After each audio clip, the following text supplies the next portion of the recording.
eu preciso colocar alguns princípios fundamentais.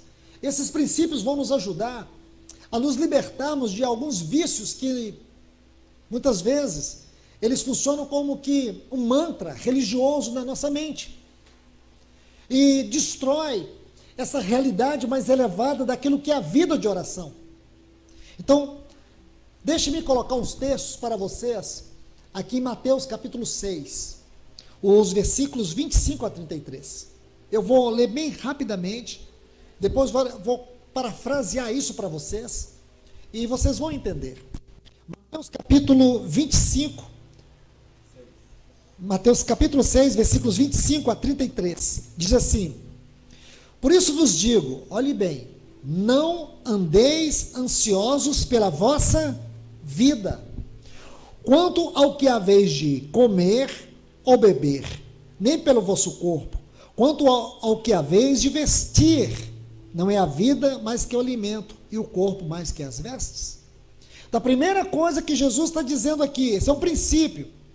Ele diz que nós não precisamos nos preocupar com as inquietações básicas da nossa vida. Isso está na Bíblia, irmãos, não sou eu que estou falando. Isso está na Bíblia.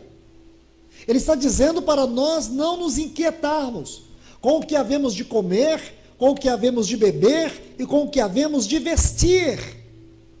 E quanto tempo nós gastamos em nossa oração com essas três coisas, com as coisas básicas?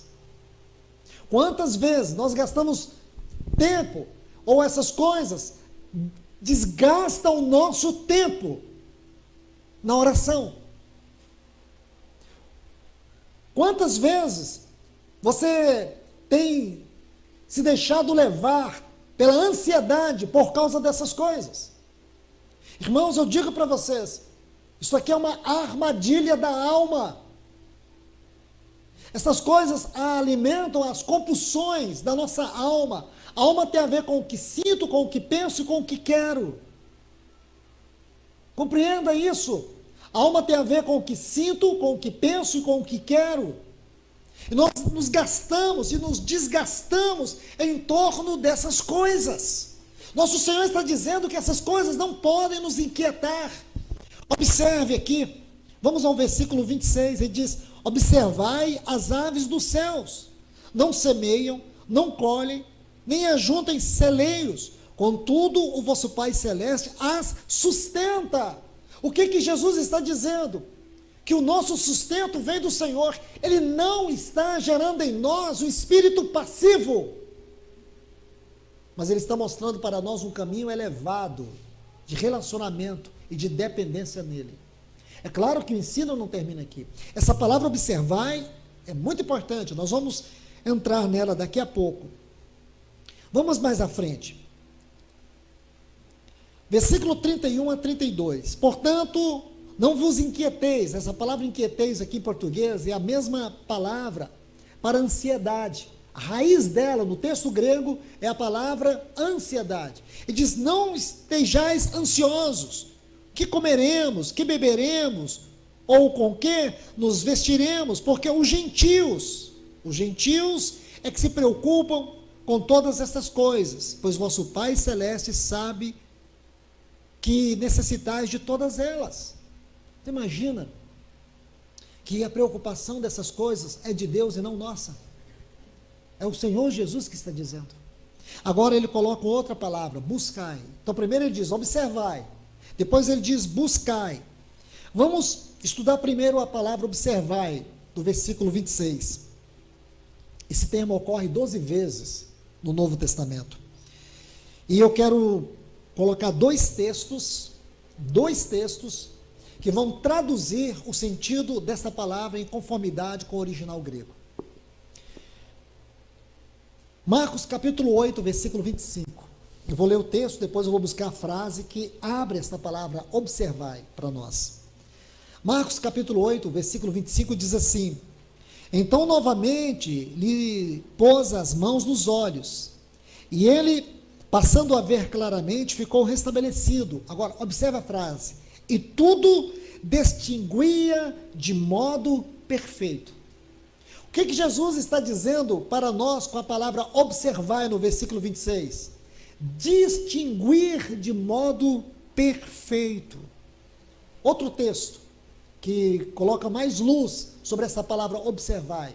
Atos dos Apóstolos. O capítulo 22, versículo 11. Atos dos Apóstolos, capítulo 22, versículo 11. Diz assim: tendo ficado cego por causa do fulgor daquela luz. Essa frase, fulgor daquela luz. Guiado pela mão dos que estavam comigo, cheguei a Damasco. É o testemunho de Paulo. Então, observe bem. Diz, tendo ficado cego, essa palavra cego aqui é um termo grego que significa emblepo, que significa cegueira mental. Uma cegueira que vem de dentro para fora. Uma cegueira que tem a ver com a perturbação mental. Mas ele diz assim, por causa do fulgor daquela luz.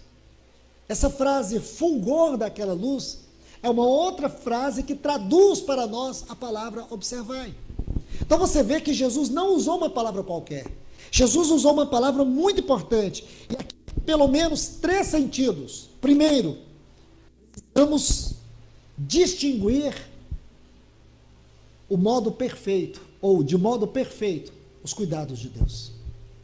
Jesus está dizendo isso para nós distinguir de modo perfeito os seus cuidados.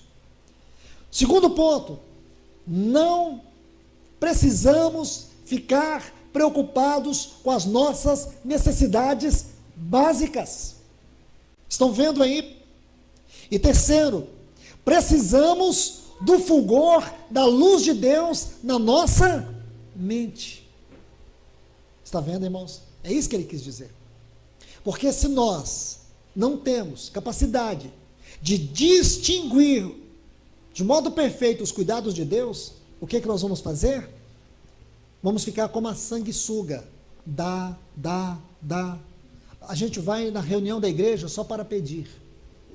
A nossa devoção é uma troca. Nós amamos a Deus porque Ele faz, e não porque Ele é, ou por quem Ele é. Isso gera em nós o cristianismo, ou o evangelho do Deus utilitário.